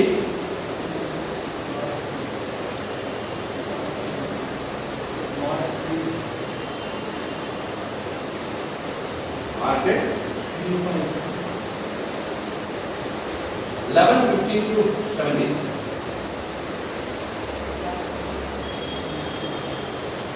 5 में भी है, 3:5 में भी है, क्या है? And Benjamin had looked around at them with anger, being grieved by the hardness of their hearts. He said to them, "Stretch out your hand." Sabbath पे हील करना मन कर गया, हील नहीं कर सकते बोल रहा था। जीसस ने बोला था कि साबत पे हील करना सही है कि नहीं? नहीं, वो नहीं है, वो ठीक है, वो एक उदाहरण है, उसका थोड़ा क्लैरिटी इसमें है। Mark 11 15 to 17। फिर वे यरूशलेम में आए और मंदिर में गया। वहाँ जो लेनदेन कर रहे थे उन्हें बाहर निकाला गया और शराबों के पीने और कबूतर के बेचने वालों पर चौकियां उल्टा कर मंदिर में से होकर அங்க எழுதப்பட்டது என்ன தெரியுங்களா? சாட்டை உண்டு பண்ணறாங்க, காயரை எடுத்து சாட்டை மாதிரி திரிச்சிட்டு அந்த பணம் கொடுக்கிறவனையும் பணம் எக்ஸ்சேஞ்ச் இருக்காங்க, பணம் எக்ஸ்சேஞ்ச் பண்றவனையும் அதே மாதிரி அந்த பொருட்களை விற்கிறவங்க, புறாக்களை விற்கிறவங்க, மாடுகளை விற்கிறவங்க அடிச்சிருக்காங்க. அப்போ ஒருத்தர் அடிக்கணும், ஒருத்தர் அடிக்கணும் அப்படின்னா கோபிக்காம அடிக்க முடியாது. அவ்வளவு கோபம் ஆனவருக்கு, அவ்வளவு கோபப்பட்ட இடம் வேற எதுவும் இல்லை. மொத்த ஆனவரை இயேசு கோபப்பட்ட ஒரே ஒரு இடம், அதிகமா கோபப்பட்ட இடம் அது அடிச்சுக்காரு. அதுக்கு காரணம் என்ன அப்படின்னு கேட்டீங்கன்னா, தேவனுடைய ஆலயத்தை அசுத்தமாக்கக்கூடிய காரியங்கள் யாரு செஞ்சாலும் நம்ம அதை கோபிக்கணும். அதுதான் ஆண்டவர் கோபம் கொடுத்திருக்காரு. நம்முடைய பிள்ளைகள் சொன்னபடி கேட்கல, சர்ச்சுக்கு போகல அப்படின்னு நம்ம கோபிச்சு அதுக்கு 2 அடி கொடுக்கறது தவறே கிடையாது. ஏன் அப்படின்னா அவருடைய ஆத்மாவை நாம் ரட்சிக்கிறோம். ஆவிக்குரிய காரியங்கள் பிள்ளைகளை வழி நடத்துறப்ப சொன்னபடி கேட்காம இருக்கிறோம் அப்படின்னா, எங்க வீட்டுல எல்லாம் பாத்தீங்கன்னா, நம்ம பிள்ளைகளாம் வழியில எங்க ஊர்ல பார்த்து நாங்க இருந்து கேட்டது பாத்தீங்கன்னா 6:30 7 o'clock வீட்டுக்கு இருக்கணும், வீட்டுக்குள்ள இருக்கணும், வாடி பிள்ளைகளா இருக்கும். கம்பல்சரி, எஸ்பெஷலி ஆம்பளை பிள்ளைகள். ஏன் 6 o'clock 7 o'clock ஆனோடனே எல்லாரும் உட்காந்து குடும்ப பிரேயர் பண்ணணும். அந்த குடும்ப பிரேயர்ல எல்லாரும் உட்காந்து ஆகும். பை சான்ஸ் லேட் ஆயிடுச்சுன்னு வச்சுங்களேன், அடி பின்னீர் வர அடி பின்னீர் வர பயங்கரமா அடி அடிப்பாரு. எங்கடா போன ஃப்ரெண்ட்ஸோட இருக்கு, அவ்வளவுதான். அடி எப்படித்தான் விடுன்னு தெரியாது. தலையில அடிப்பாரு, முதுகில் அடிப்பாரு, காலில் வரும், பயங்கரமா கோபம். அது பயந்துகிட்டே பிரேயருக்கு கரெக்டா அட்டன் பண்ணிடும். சர்ச்சுக்கு போறப்ப அதே மாதிரி லேட்டா போச்சுன்னா அட்டி பின்னிடுவார். அதனால எந்திரிச்சு டக்கு எல்லாத்துக்கும் முன்னால சர்ச்சுக்கு நான் போயிடுவேன். நான் போயிட்டு சர்ச்சுக்கு போய் சேர் போடுவேன், பாய் விரிப்பேன், எல்லாம் செஞ்சு கொடுப்பேன். பாஸ்டருக்கு ஹெல்ப் பண்றது நான் முதல்ல போயிடுவேன். ஸோ அந்த ஆவிக்குரிய காரியங்கள்ல பிள்ளைகளை வளர்க்கறது நம்ம அவங்க மேல கோவிக்கிறது தவறே கிடையாது. அதனால அவர்களுக்கு நீங்க ஆசீர்வாதத்தை கொண்டு வரணும். சர்ச்சுக்கு போக வைக்கணும், மஸ்டா சர்ச்சுக்கு போக வைக்கணும். வாலிப பிள்ளைகளை எக்ஸ்பெஷலி வாலிப பிள்ளையை சர்ச்சுக்கு போனா தான் அவரோட எதிர்கால ஆசீர்வாதமா இருக்கும். சின்ன பிள்ளைகளை நம்ம கூப்பிட்டு வர்றப்ப அன்சோட பிள்ளைகளை தயார் பண்ணி ரெடி பண்ணியாச்சுன்னா அவங்க வரல என்னன்னா தோல்ல தூக்கி வச்சுட்டு வந்துடலாம். பெரிய பசங்களை தோல்ல தூக்கி வச்சுட்டு வர முடியுமா? வர முடியாது. ஸோ அவங்களை கம்பல்சரியா நம்ம சொல்லி அவங்க என்ன பண்ண அன்பா அவங்க சர்ச்சுக்கு அழைச்சு வந்தே ஆகணும். ஏன்னா அவங்க சர்ச்சில் உட்கார இந்த வாலிப வயதுல பிள்ளைகள் பிள்ளைகள் தேவ பயத்தை அறிந்து கொள்ளும், தேவ வாசனத்தை அறிந்து கொள்வது அவருடைய எதிர்காலத்தில் அவர்களுக்கு ஆசீர்வாதமாக ரொம்ப முக்கியமான ஒரு காரியம். ஓகே, என்ன சொல்லி வந்தாங்க? ஆண்டவர் கோபித்தடம். ஸோ ஒன்று, அந்த ஆவிக்குரிய காரியங்களில் தவறு யார் செஞ்சாலும் கோபிக்கிறது தப்பே கிடையாது. தேவன் அந்த கோபத்தின் மூலம் ஆசீர்வாதம். ரெண்டாவது பாருங்க, அடுத்து இன்னொரு ஆண்டவர் ரொம்ப கோபிச்சுட்டார். 2 நிறைய ஆண்டவர் அந்த ஒரு காரியத்துக்காக கோபிச்சுட்டாரு. மத்தேயு 8:26 படிங்க. மேத்யூ 8:26.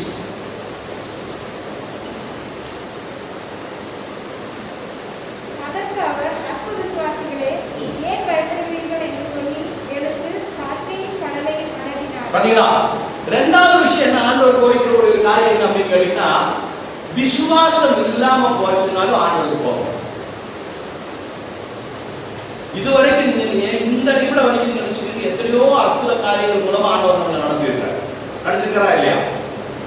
நாளைக்கு ஒரு பிரச்சனை வர்றப்ப நம்ம என்ன பண்ணிடுறோம்? இந்த காத்து அவுட் டியூப் மாதிரி போயிடும். அப்ப ஆண்டவர் போவார். இவ்வளவு நாள் ஒன்று நடத்துறேன், நேற்று வரைக்கும் நான் தானே ஒன்று நடத்துறேன், என்னால நாளைக்கு நடத்த முடியாதா? இந்த இடத்துல அவங்களுக்கு இதே மாதிரி வரது சீடர்கள் 33 வருஷமா கூட கொண்டு போறாரு. குருடனுக்கு கண்ணை கொடுக்குறாரு, சப்பானிக்கு காலை வருகிறாரு, இறந்தவனை உயிர்த்தெழுப்பி எல்லா காரியத்தை ஆண்டவர் அர்ப்பணிக்கிறாரு. பயங்கர எக்ஸைட்டா இருக்கிறாங்க. திடீர்னு ஒரு காற்று மழை வந்தோடனே போச்சு, எல்லாம் ஆண்டவரே நாங்கள் அழிந்து போவது உமக்கு விசாரம் இல்லையோ அப்படின்னு சொல்லி அழுகிறாங்க. எந்திரிச்சோன்னா காற்றையும் கடலை அதட்டல. முதல்ல இவங்களை தான் அழுத்தாங்க. அற்ப விசுவாசிகள் ஒரு கோபம்னா குறைக்க முடியாது.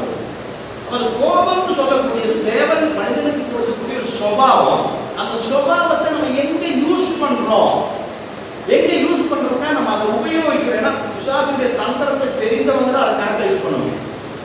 தந்திரம் தெரியாதவங்க என்ன பண்ணிடுவாங்க, அந்த காரியத்துக்கு யூஸ் பண்றதை விட்டுட்டு வேற காரியத்துக்கு யூஸ் பண்ணிடுவாங்க. அது என்ன ஆயிடுச்சு, குடும்பத்தை இப்போ பாருங்க,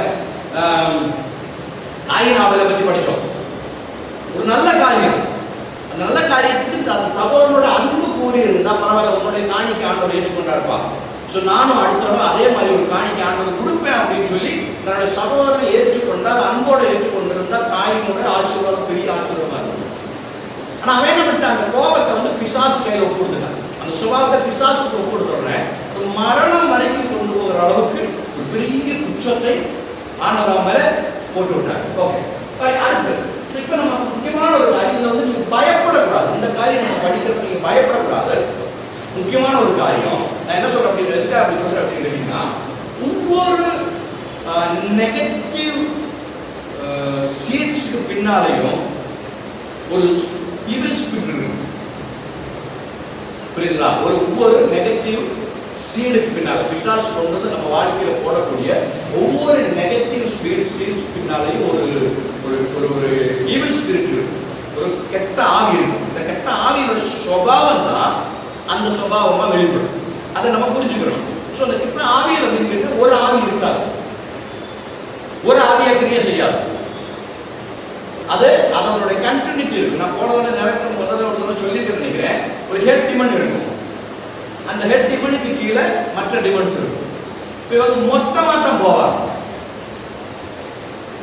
லீடர் சொல்றாரு, வா இந்த ஆள் மனசுல பூந்துக்கலாம், ஐடியாவில் பூந்துக்கலாம் அப்படின்னா பயம். அவர் தான் ஹெட் லீடர்னு வச்சுக்கலாம், பயம் தான் ஹெட் லீடர்னு வச்சுங்க. அவனுக்கு கீழே என்ன இருக்கும், ஆங்ஸைட்டி, இருட்ட பார்த்த பயம். அது பிறகு அது ஒரு மாதிரி அலர்ஜி மாதிரி இருக்கும் பயத்தின் மூலமா, இல்லைங்க டென்ஷன். இது எல்லாமே வந்து அதை குட்டி பிடிச்சாரு, பயத்தினுடைய குட்டி பிடிச்சாரு அப்படி இருக்கும். ஸோ அதனால நம்ம என்ன பண்ணணும், தூதர்களுக்கு கொஞ்சம் இந்த சிந்திக்க போகிறோம். தூதர்கள் அப்படின்னா என்ன அப்படின்னு, ஆண்டோடைய படைப்பில் இருக்கக்கூடிய தூதர்கள் தான் இந்த கோட்பாடு இருக்கிறோம். எத்தனை வகையான தூதர்கள் ஏஞ்சல்ஸ் இருக்காங்க அப்படின்னு சொல்லி நம்ம பார்க்குறோம். ஒன்று செரஃபிம் சொல்லி ஒன்று இருக்கு. அதான் ஃபர்ஸ்ட் படைப்பு, தேவனுடைய படைப்பில் தூதர்கள் முதல் படைப்பு. மிக மகிமை உள்ளவர்கள், பயங்கரமான மகிமை உள்ளவர்கள், மனிதனால் அவர்களை பார்க்க முடியாது. ரெண்டாவது ஒஃபைன் அப்படின்னு சொல்லக்கூடிய ஒரு ஒரு கேட்டகரி. ஒவ்வொரு ஒரு கேட்டகரி, இது ஒரு கேட்டகரி, ஒஃபைன் ஒரு கேட்டகரி, வெற்றியோட ஒரு கேட்டகரி. இது வந்து அதிகாரங்களை என்ன சொல்றது, பவர் இருக்கு இல்லைங்களா, பவரை இஸ்தமால் பண்ணக்கூடிய ஒரு குரூப். அதுக்கு அடுத்து ஆர்க்ஏஞ்சல்ஸ். இங்க இந்த மூணு பேருக்கு அடுத்துதான் வந்து ஏஞ்சல்ஸ் அப்படின்னு சொல்லக்கூடிய பேரே வரும், தூதர்கள் அப்படின்னு சொல்லக்கூடிய பேரே வரும். இதுல வந்து ஆர்க்ஏஞ்சல்ஸ், இதுல வந்து நிறைய ஆர்க்ஏஞ்சல்ஸ் இருக்கிறாங்க. நம்ம மூணு பேரை பற்றி தெரிஞ்சுக்கிறோம், நிறைய பேர் இருக்கிறாங்க. ஆர்க்ஏஞ்சல்ஸ் அப்படின்னா லீடர்ஸ், ஏஞ்சல்ஸோட லீடர்ஸ். அதை வச்சுதான் நாங்க இந்த லீடர்ஸ் கீழே என்ன இருக்கும், நிறைய தூதர்கள் இருப்பாங்க. ஓகே, அடுத்து வந்து ஆர்க்ஏஞ்சல்ஸுக்கு அடுத்ததான் வந்து ஏஞ்சல்ஸ், இவர்களுடைய கீழே இருக்கிறாங்க. இவர்கள் இந்த ஃபாலன் ஏஞ்சல்ஸ் சொல்லக்கூடியவங்க ஆக்சுவலி இந்த ஆர்க்ஏஞ்சல்ஸ் ஏஞ்சல்ஸ் இருந்தவங்க, புரியுங்களா? ஆனா இந்த பாவம் செஞ்சபடியினால இந்த கேட்டகரியிலிருந்து கீழே வந்துட்டாங்க. ஓகே, அடுத்து பார்க்கலாம். இப்போ பாருங்க, ஒவ்வொரு ஏஞ்சல்ஸுடைய இதை பற்றி பார்க்குறோம். Explain and hierarchy. இந்த ஹைரார்கின்னா என்ன சொல்றது, வரிசை எப்படி அப்படின்னு சொல்லிட்டு பாருங்க. First triad complete and adore gods directly. இந்த மூணு பேர் ரொம்ப முக்கியமான ஆட்கள். ஒன்று வந்து செராஃபை, எசையா 6வது அதிகாரம் 1 to 7 வரைக்கும் சீக்கிரம் வாங்க.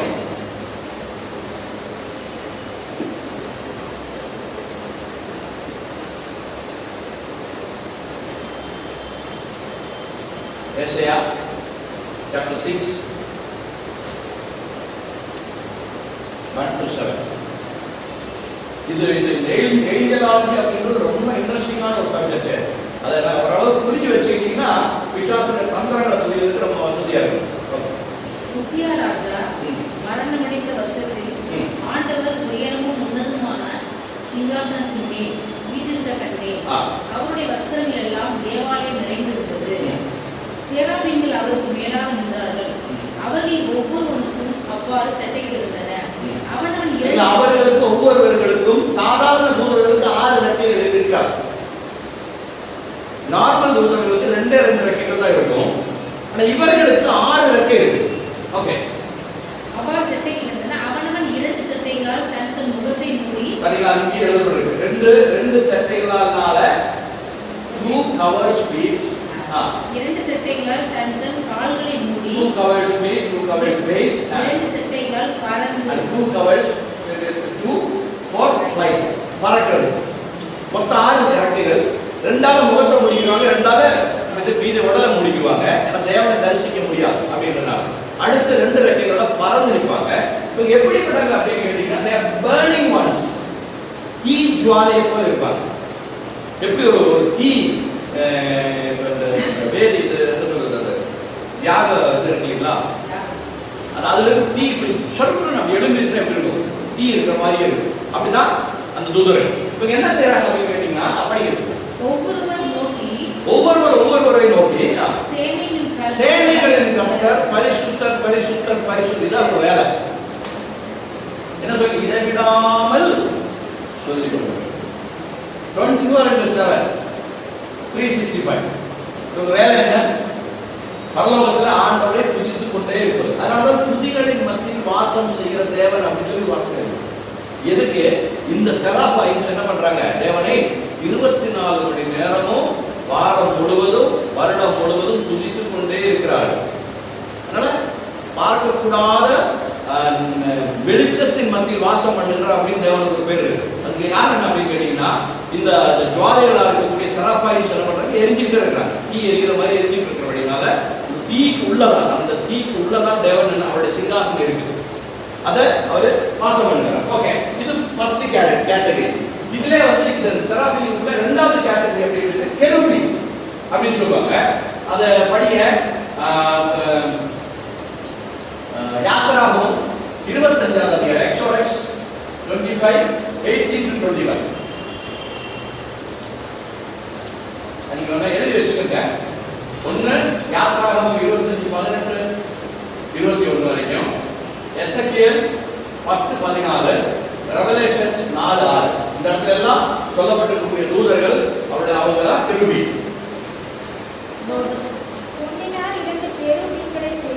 அவங்களுடைய ஸ்பெஷாலிட்டி என்ன தெரியுங்களா?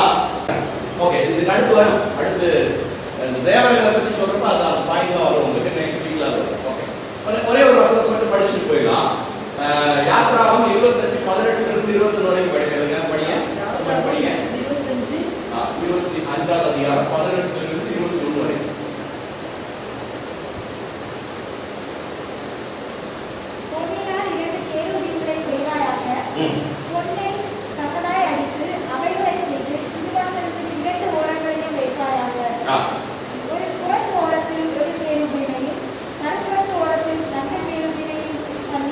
ஓகே, இது அதை விட்டுருங்க. அது கூட உங்களுக்கு இந்த எக்ஸ்பிளனேஷன் சரியா இருக்காது. நீங்க ரெவலேஷன் பாருங்க.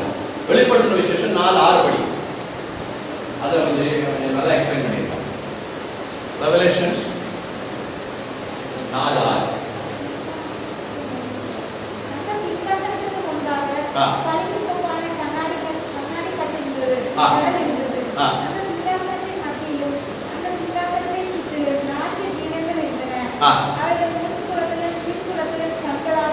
பாத்தீங்களா?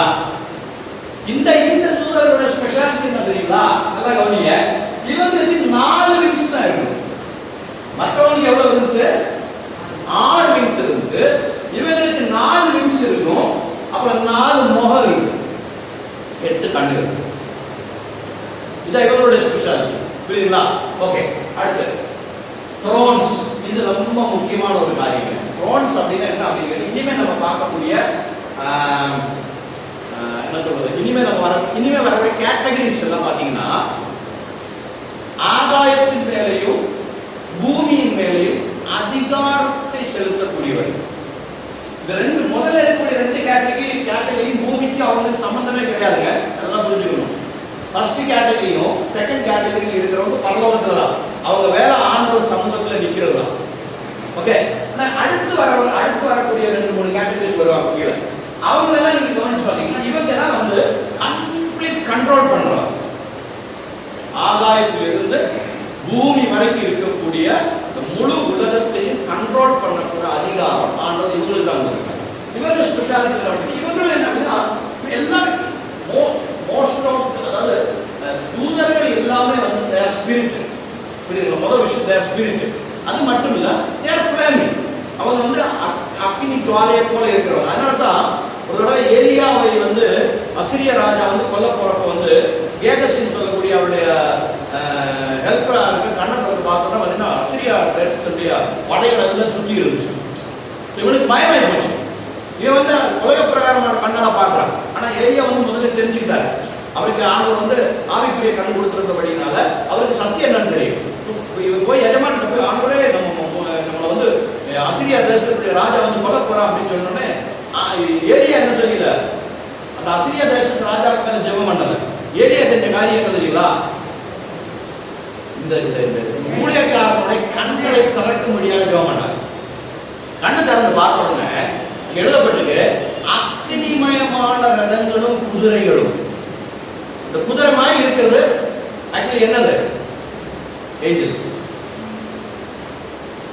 குதிரை மாதிரி தோணும். அதாவது ஏஞ்சலோட, அந்த ஏஞ்சலோட ஒரு என்ன சொல்றது ரூபம் குதிரை ரூபம். அதனால தான் நான் ஒரு இடம் சொன்னேன், பரலோகத்தில் இருக்கிறவனோட மாடு தான் பூமியிலன்னு சொன்னேன். ஒரு கிளாஸ்ல சொன்னேன், ஞாபகம் இருக்கா? ஒரிஜினல் எல்லாமே பரலோகத்தில் தான் இருக்கு. இந்த பூமியில இருக்கக்கூடிய எல்லாவற்றினுடைய ஒரிஜினல் பரலோகத்தில் இருக்கு. உண்மையான மனித குமாரன் எங்க இருக்கு? பரலோகத்தில் இருக்கிறாரு. அவருடைய டூப்ளிகேட் தான் நம்மலாம். புரியுதுங்களா? அது மனிதனில் இருந்து பூமியில் இருக்கக்கூடிய ஊர் பிராணிகள், பறவைகள், எல்லாத்தினுடைய டூப்ளிகேட் தான் அந்த பூமியில் இருக்கு. எல்லாத்துக்கும் ஒரிஜினல் அங்க இருக்கு. இன்னும் அடுத்து உண்மையான என்ன சொல்றது ஜெருசலேம் இல்லைன்னா தேவனுடைய ஆலயம் எங்க இருக்கு தெரியுமா? அந்த ஆலயத்தினுடைய ப்ளூ பிரிண்ட் தான் மோசே காட்டுறாரு. இதன்படி நீ பூமியில் என்ன பண்ணணும்? தேவனுக்கு கூடாரம். எவ்ரிதிங் ஒரிஜினல் இருக்குங்க. அந்த ஒரிஜினலோட டூப்ளிகேட் தான் நம்ம பூமியில இருக்குது. ஓகே, சரி, இங்க வரலாம். இது வந்து என்ன சொல்றது பர்னிங். அவங்க வந்து எல்லாமே வந்து நெருப்பு, எல்லா தூதர்களுமே வந்து நெருப்பு. அதை நீங்க புரிஞ்சுக்கணும். ஓகே, இதுல ஸ்பெஷாலிட்டி என்ன அப்படின்னு கேட்டீங்கன்னா they are flaming rotating rings covered with ice. அது ஒரு வசனத்தை நம்ம படிச்சீங்க. எசேக்கியேல் 10:17 இருக்கு, கொலோசியன்ஸ் 1:14 இருக்கு, தானியேல் 7:19 படிங்க. தானியேல் 7:19 படிங்க.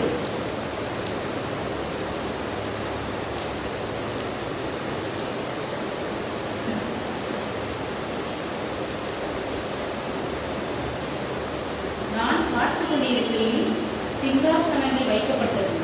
நீண்ட ஆயுசுள்ளவர் வீட்டிருந்தார். அவருடைய வஸ்திரம் உடைந்த படையை போலவும் அவருடைய சிரசின் மயிர் வெண்மையாகவும் ஒரு மேல இருப்பேன். நான் பார்க்கும்போது சிங்காசனங்கள் ப்ளூரல்ல சொல்லியிருக்கிறேன். ப்ளூரல் சிங்காசனங்கள் அப்படின்னு என்ன அர்த்தம்? சிங்காசனம்னா என்ன அர்த்தம்?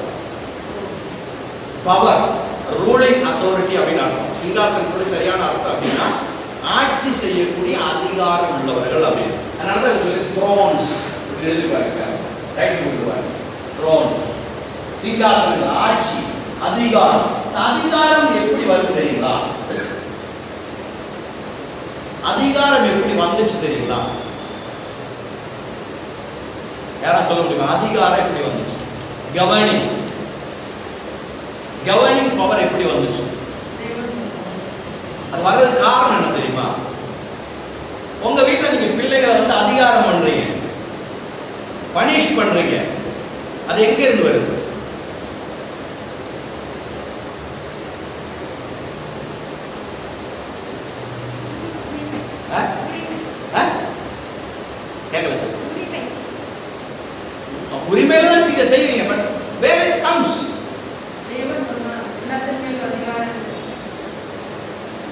அதனுடைய ரூட், அதனுடைய பேஸ் என்ன? நீங்க அதிகாரம், நீங்க அடிக்கிறீங்க பிள்ளை, ஒரு தப்பு செஞ்சீங்கன்னா அடிக்கிறீங்க. ஏன்?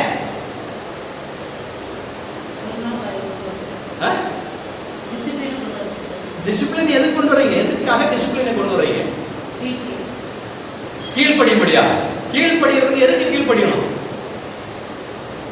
அவன் தவறி போகக்கூடாது, தப்பு செய்யக்கூடாது அப்படின்னு. அது எதுக்காக அப்படி செய்றீங்க? அவன் தப்பு செய்யக்கூடாது, ஏன் அவன் மேல அப்படி செய்றீங்க? நீங்க அவங்க மேல அன்பு வைத்திருக்கிறபடி, புரியுதுங்களா? அன்பு இருக்கிறபடினால தான் நீங்க உங்க பிள்ளைய தண்டிக்கிறீங்க. அதை நல்லா கவனிச்சுக்கணும். எக்கெடுத்து போறவன் போறோம் அப்படின்னு நினைச்சா நம்ம தண்டிக்கவே மாட்டோம். ஏன் பிள்ளை கெட்டு போயிடக்கூடாது, ஏன் பிள்ளை தப்பா நடந்துடக்கூடாது, அவன் நல்லா இருக்கணும், நல்ல பிள்ளையா வாழணும் அப்படின்ற ஒரு அன்பு அவன் மேல இருக்கிறபடினால தான் அதிகாரம் வருது. ஸோ எப்படி இங்கே பாருங்க, இந்த த்ரோன்ஸ் அப்படின்னு சொல்லக்கூடிய இந்த அதிகாரத்தை ஆண்டவர் எதுக்காக கொடுத்துருக்காருன்னா, நீச்சல் கீழே எழுதிருப்பாங்க, represent the steadfastness of love of God. தேவனுடைய அன்பு. தேவன் ஏன் இஸ்ரவேல் ஜனங்களை அடிக்கிறாங்க? தேவன் ஏன் நம்மை சின்ன சின்ன சின்ன சின்ன காரியங்களை சொல்லி பரிசுத்தாக நம்மோட இருந்து வழி நடத்துறாரு? என்னது காரணமா? எதுக்காக செய்யறாரு? நாம் கெட்டு போயிடக்கூடாது, நான் நரகத்துக்கு போயிடக்கூடாது அப்படின்ற தேவனுடைய மகா அன்பு, அகப்பை அன்பு, அகப்பை லவ் என்று சொல்லக்கூடிய அந்த அன்பின் மூலமாகத்தான் இந்த கேட்டகரியில் இருக்கு. இவங்களை நம்ம கவனிங் பண்றாங்க, ரூல்ஸ் அண்ட் ரெகுலேஷன் போடுறாங்க. இது செஞ்சா தண்டிக்கப்படும், இது செஞ்சா ஆசீர்வதிக்கப்படும். அதுக்கு அதிகாரம் இருக்கக்கூடிய தூதர்கள் இவங்க. ஓகே, அடுத்து இதை முடிச்சோம், அடுத்த வாரம் முடிச்சு. செகண்ட் அந்த அடுத்த கேட்டகரியில் இருக்கிறவங்க அதான் நம்ம இங்க பார்த்தோம். இதுக்கு இதுவரைக்கும் இருக்கிற ஏஞ்சல்ஸ் நம்ம செராஃபைம், ஒஃபைம், விச்சு சொல்லக்கூடிய இந்த கேட்டகரி, இந்த ஒஃபைனிம், செராஃபிம் அப்படின்னு சொல்லக்கூடிய கேட்டகரி வரைக்கும் தான் நம்ம அந்த பார்த்தோம். சரிங்களா? அடுத்து விச்சு அதிகாரத்துக்குரிய, அந்த அதிகாரத்துக்கு கீழே வரக்கூடிய காரியம் தான் இது. இவங்களிலிருந்து இதிலிருந்து இதுக்கு கீழே வரக்கூடிய கேட்டகரி எல்லாமே அதிகாரம். பாருங்க, அவங்களுக்கு அடுத்து டொமினியன்ஸ், அதிகாரங்கள். அது படிங்க, ரோசத்தை படிங்க. எஃபேசியன் 1:21, கொலோசியன் 6, ரெண்டையும் படிச்சிருக்காரு. ரொம்ப முக்கியமான ஒரு பாயிண்ட்.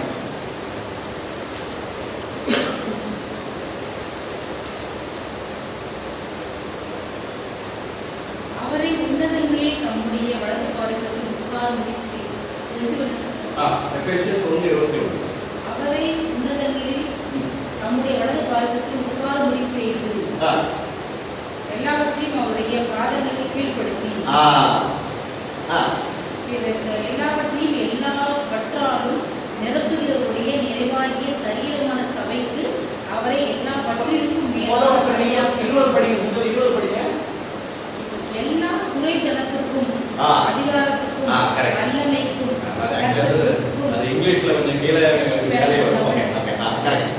எல்லா துறைத்தனத்திற்கும் அதிகாரத்துக்கும் வல்லமைக்கும் கர்த்தத்துவத்துக்கும்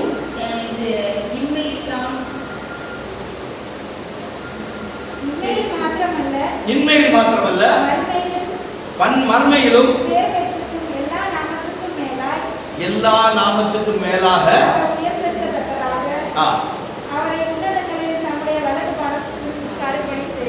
இது இயேசுவை பத்தி சொல்றாங்க. இயேசுவை மனிதனாக இந்த பூமியில தேவனை அனுப்பின பிறகு தேவன் அவரை உயர்த்தின விதத்தை சொல்றாங்க. எங்க வரைக்கும் உயர்த்தி இருக்காங்க அப்படின்னு கேட்டீங்கன்னா, இந்த இடம் வரைக்கும் ஆண்டவரா இயேசு உயர்த்தி. கெருபீம் செராபீம் வேற வேற, அவங்களுக்கு அதிகாரம் எதுவும் கிடையாது. மோஸ்ட் அதிகாரம் சொல்லக்கூடிய இவங்க ப்ரான்ஸ், புரியுங்க? அதைத்தான் துறைக்கணங்களும் படிச்சீங்களா? ஒரு 2 படிங்க, 20 படிங்க. துறைக்கணங்களும் எல்லா துறைக்கணத்துக்கும் அதிகாரத்துக்கும் வல்லமைக்கும் கர்த்தத்துவத்துக்கும் இன்மையிலும் மாத்திரமல்ல மறுமையிலும் பெயர் பெற்றிருக்கும் எல்லா நாமத்துக்கும் மேலாய் அவர் உயர்ந்திருக்கிறார். அப்படின்னா என்ன அர்த்தம் அப்படின்னா, இயேசு கிறிஸ்துவுக்கு இந்த த்ரோன்ஸ்க்கு மேல இருக்கக்கூடிய அதிகாரம் ஆண்டவர் கொடுத்திருக்கார். புரியுதுங்களா? பரிசுத்த ஆவியானவரோட அபிஷேகத்தார். நம்ம ஆண்டவராகிய இயேசு கிறிஸ்துவை அவருடைய அபிஷேகத்தை நாம் பெற்றுக்கொண்டால், இயேசு இயேசுவை போல இந்த கேட்டகரி வரைக்கும் நம்மளுக்கு அதிகாரம் இருக்கு. யோசுவா சூரியனை பார்த்து சொன்னார் நில்லுன்னாரு. சூரியன் நின்றுச்சு, சந்திரன். சோ என்ன சொல்றது, அட்மாஸ்பியர் மேல அதிகாரம் மனிதனுக்கு. யோசுவானால இயேசுனுடைய பேர் தான் யோசுவா. ஆக்சுவலி யோசுவா பழைய ஏற்பாடுல யோசுவா, எப்ராய மொழியில யோசுவா, கிரீக்ல வந்தா இயேசு யோசுவா அப்படிங்கிற பேர் வருது. ஸோ அது ரெண்டுமே ஒரே இதுதான். ஸோ ஆண்டவராக இயேசுவே அந்த கேட்டகரி, அதாவது இது வந்து தேவனாகிய இயேசு கிடையாது, நல்லா புரிஞ்சுக்கணும். மனிதனாகிய இயேசுவுக்கு ஆண்டவர் எந்த வரைக்கும் அதிகாரம் கொடுத்திருக்கிறாரு, பிதாவாகிய தேவன் எந்த வரைக்கும் அதிகாரம் கொடுத்தாரு, இது வரைக்கும் இருக்கக்கூடிய அதிகாரம் கொடுத்திருக்கிறார். அதே அதிகாரத்தை நாமும் பெற்றுக்கொள்ள முடியும். நம்மாலே பரிசுத்த ஆவியானவர் மூலமாக அந்த அதிகாரத்தை பெற்றுக்கொள்ள முடியும். ஓகே, இது வந்து டொமினியன்ஸோட என்ன ஸ்பெஷாலிட்டி அப்படின்னு கேட்டீங்கன்னா, இந்த அதிகாரங்கள் முழுவதும் அவங்கதான். பூமியில் இருக்கக்கூடிய ஆகாய மண்டலத்திலிருந்து பூமி வரைக்கும் இருக்கக்கூடிய அதிகாரங்கள், துறைத்தனங்கள், இன்னொரு படிச்சிருந்தத 21 படிங்க. எல்லா துறைத்தனத்திற்கும் அதிகாரத்திற்கும் வல்லமைக்கும் கர்த்தத்துவம். புரியுதா? இவங்க எல்லாம் இதோட அதிகாரங்கள் முழுவதும். கர்த்தத்துவம்னா ராஜகீயம் பண்றது. கர்த்தத்துவம் பண்றது அப்படின்னா ராஜகீயம் பண்றது. அது என்ன சொல்றது, கர்த்தத்துவம் அப்படின்னு சொன்னா, நான் என்னுடைய வீட்டுக்குள்ளே கர்த்தா, நான் கணவனா இருக்கிறேன், என்னுடைய வீட்டுக்குள்ளே கர்த்தா. கர்த்தா அப்படின்னா என்ன, கர்த்தர் அப்படின்னு சொல்றோம் இல்லைங்களா, இயேசுவை கர்த்தர்னு சொல்றோம் இல்லைங்களா, அதிகாரி, தலைவர் அப்படிங்கிறார், தலைவர் அப்படிங்கிறார். ஓகே, அடுத்து பாருங்க ரிச்சர்ஸ். அது பாருங்க எபேசியன்ஸ் 1:21 படி. உன்னதங்களில் தம்முடைய வலது பார்சத்தில் உட்காரும்படி செய்து. 20 படிங்க. 20 அதேதான். எபேசியர் 1:20. இப்போ படிச்சது. ஓகே நம்ம அங்க படிச்சோம். ரைட். அப்ப கொலோசியன்ஸ் 1:16 ஓட படிங்க. அது கொஞ்சம் கிளியரா இருக்கு. கொலோசியன்ஸ் 1:16. அவருக்கு சகலமும் சிருஷ்டிக்கப்பட்டது. பாத்தீங்களா, அவருக்காக சகலமும் சிருஷ்டிக்கப்பட்டது. யாருங்க? இயேசுவுக்காக. பரலோகத்தில் உள்ளவைகளும் பூலோகத்தில் உள்ளவைகளும் ஆகிய காணப்படுகிறவைகளும் காணப்படாதவைகளுமாக சகல வஸ்துக்களும், பாத்தீங்களா, சிங்காசனங்களானாலும் கர்த்தர்களானாலும் உரைத்தனங்களானாலும் அதிகாரங்களானாலும் சகலமும் அவருக்காகவே. அது பரலோகத்தில் இருக்கக்கூடிய தேவன், தேவனுக்கு கீழே இந்த பூமியையும் இந்த உலகத்தில் இருக்கக்கூடிய மற்ற எல்லா கோள்களையும் உயிரினங்களையும் கண்ட்ரோல் பண்ணக்கூடிய அதிகாரம் இருக்கிறது உள்ளவர்கள். தேர் கவர்னிங் போர்டு. இதெல்லாம் சரியா சொன்னா என்ன சொல்றது, மினிஸ்டர்ஸ். ஓகே, அடுத்து பாருங்க பவர்ஸ். இதெல்லாம் வந்து அதான் அதிகாரம் சொல்லிருக்கீங்களா, அவரோட கேட்டகரி தான் வரும். எபேசியன்ஸ் 3 படிங்க.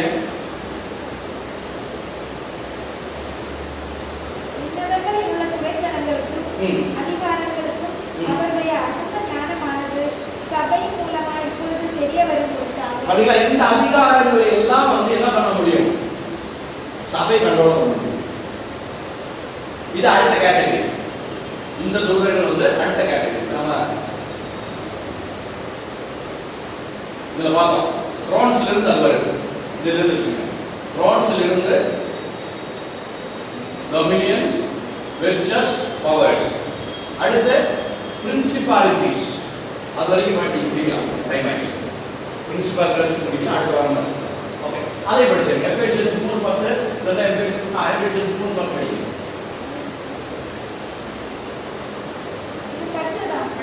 படிச்சா திரும்ப படிக்காது.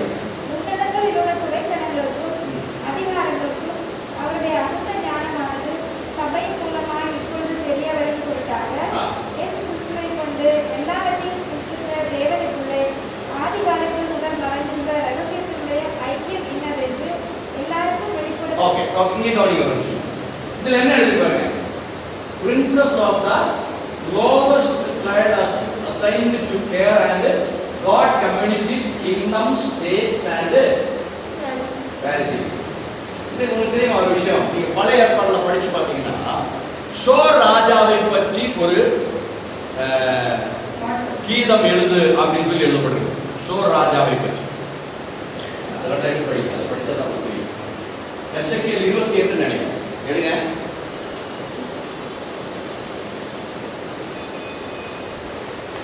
எசேக்கியேல் 28வது அதிகாரம் பாருங்க.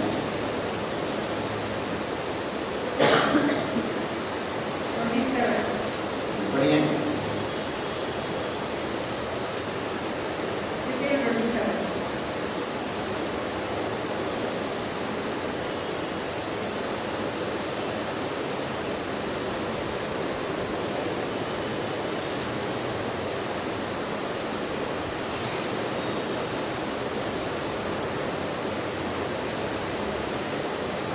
படிங்க. எசேக்கியேல் 28 படிங்க. 28.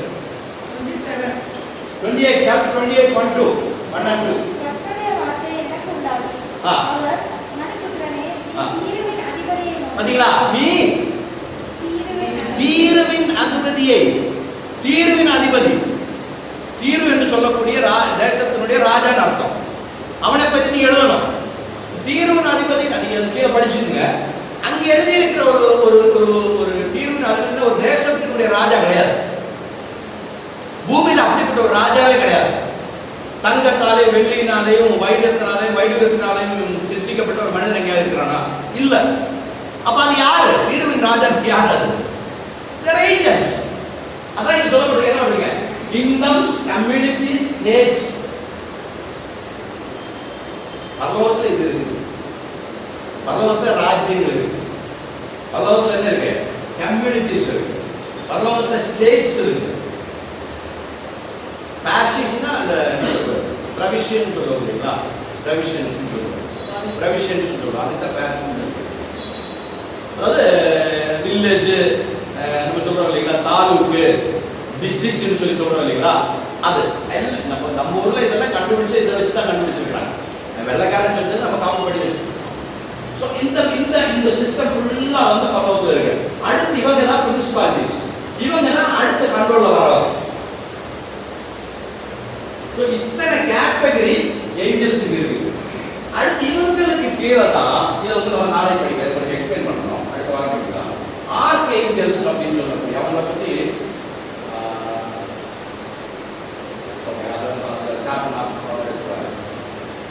ஆர்க்ஏஞ்சல்ஸ். ஆர்க்ஏஞ்சல்ஸோட எத்தனை ஆர்க்ஏஞ்சல்ஸ் இருக்காங்க அப்படிங்கிற பேர்கள் எல்லாம் அது உங்களுக்கு பைபிள் கொடுத்து சொல்றேன். ஸோ இப்படி கேட்டகரி பை கேட்டகரியா ஹைரார்கி ஆண்டவர்கள் படைச்சிருக்கிறாங்க. ஸோ இதுக்கு எதுக்காக சொல்ல வந்தேன் அப்படின்னு கேட்டீங்கன்னா, அடுத்த பாயிண்ட்ல நம்மளோட பாயிண்ட் இருக்கு. மேல இருக்கிற உங்களுக்கு விளக்குறதா சொல்லிட்டே வந்தேன். அடுத்த பாயிண்ட்ல ஆர்க்ஏஞ்சல்ஸ் இருக்கு. இந்த ஆர்க்ஏஞ்சல்ஸ் அப்படின்னு சொல்றோம்னா ஹெட் ஏஞ்சல்ஸ், லீடர்ஸ். ஆர்க் அப்படின்னா ஹெட் அப்படிங்கிற அர்த்தம், லீடர் அப்படிங்கிற அர்த்தம். இந்த லீடர்ல தான் நமக்கு தெரிஞ்ச மைக்கேல், அடுத்து கெப்ரியேல், அடுத்து லூசிபர். 3 பேரை பத்தி நம்மளுக்கு தெரியும். அந்த பைபிள்ல இன்னும் இருக்கு. நிறைய பேர் குரியல், நிறைய பேர் சொல்லியிருக்காங்க. அந்த மாதிரி பேர் அவங்க கொடுக்குறேன். இவங்களுக்கு கீழே வர்றவங்க தான் யாரு? இவங்க ஏஞ்சல்ஸ். குட்டி புரியுதுங்களா? இப்ப நல்லவங்களா இருக்கிறது வரைக்கும் ஏஞ்சல்ஸ். கெட்டவங்க என்ன ஆயிப்போச்சு? சாத்தான் அண்ட் டிமன்ஸ்.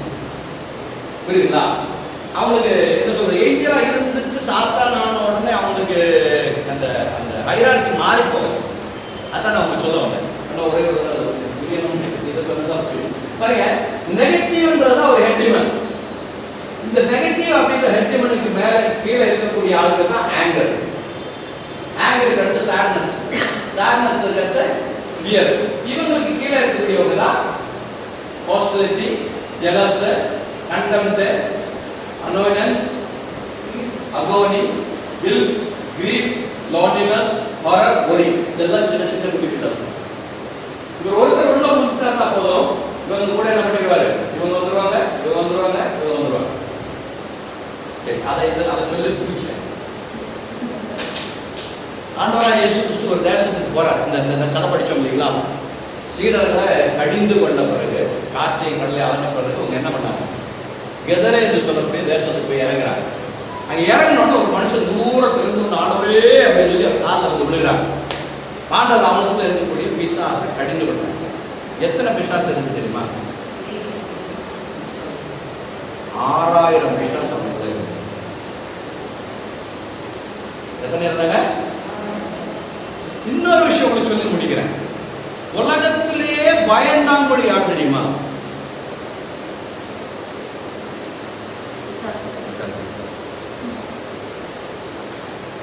என்ன பாஷம் அடிச்சு சொல்லுவேன், உலகத்திலே பயந்தாங்கொழி பிசாசு தான். ராத்திரில சில பேர் எந்திரிச்சு சின்ன பிள்ளைய அம்மா அம்மா எனக்கு பாத்ரூம் போகலாம் வாமா அப்படின்னு சொல்றாங்க. ஏன் சொல்றாங்க? வீட்டுக்குள்ள தானே பாத்ரூம் கட்டி வச்சிருக்கீங்க அப்படின்னு உங்க பிள்ளைய உங்களை ஏன் கூட்டு போறாங்க சொல்லுங்க. பயம் இருக்கிறது இல்லைங்களா? பயம் இல்லைன்னா நீங்க என்ன பண்ணுவீங்க? தனியா போவீங்க. பிசாசு தனியா போக மாட்டான். பிசாசு தனியா போக மாட்டான். ஏன்? இயேசுவின் நாமத்தை அவனுக்கு பயம். ஆமென். அதனால தான் என்ன பண்றான் அப்படின்னு கேட்டீங்கன்னா கூட்டம் கூட்டமா கொள்ள பேசுறான். இப்போ ஒரு தேவனுடைய ஊழியக்காரன் வந்து ஒருத்தனுக்கு பிசாசு பிடிச்சிருக்க அவனை கடிந்து விடுறான். இயேசு நாமத்துல என்ன சொல்றது, என்ன ஒரு நோய் இல்லைன்னு ஏதோ ஒரு சம்திங் போ பிசாசு அப்படின்னு கடிச்சு விடுறான்னு வச்சுக்கோங்க. என்ன நடக்குன்னு தெரியுங்களா? அந்த எந்த ஆவியை அவர் கடித்து கொள்றாரோ அந்த ஆள் மட்டும் வெளியில், அந்த ஆள் மட்டும் வெளியில், மித்தவனுகள் எல்லாம் நல்லா போய் வெளியில். இதுதான் பிசாசு பேசுறாங்க.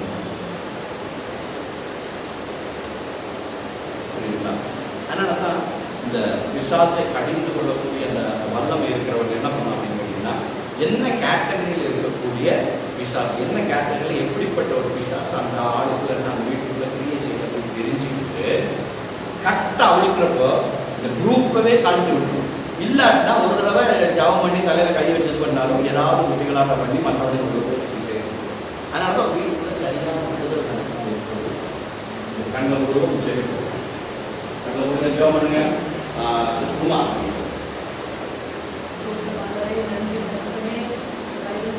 பல உண்மைகளை மூலியமாக கற்றுக்கொண்டாலே பல உண்மைகள் தெரிந்தது.